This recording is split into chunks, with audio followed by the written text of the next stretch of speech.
Ako si Justin Katuran. Dati ako may mga side racket, parisan, ganun. Kaso humina yung business ko, kaya pumasok ako ng Foodpanda. That time kasi pandemic, ang pwede lang lumabas na trabaho pwedeng gawin. At tinuloy-tuloy ko yung pagpo-Foodpanda kasi wala siyang boss, tapos malaki yung kita, nadadaygan na yung kita ng employment.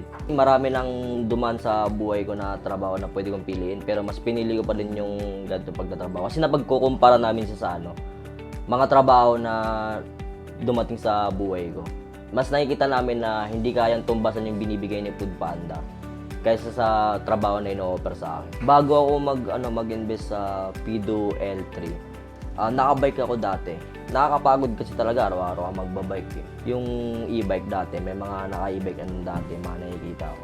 Naisip ko na, what if magganyan ako para mas mapagaan lalo yung trabaho ko. Kaya yun, pinagsumikapan ko siya na makapag-invest ako ng Pido L3.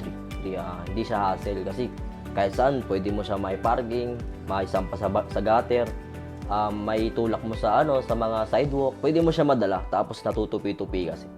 Sa dati sa manual bike ko, yung nagbabike pa lang ako, talagang mababala yung kita. Siguro, pinamalaki na yung quota sa akin na 600. Kumbaga, ang goal ko kasi nung dati, hindi kumita na malaki. May pambili lang pagkain. Nag-Pido L3 na ako, sobrang layo na ng lamang.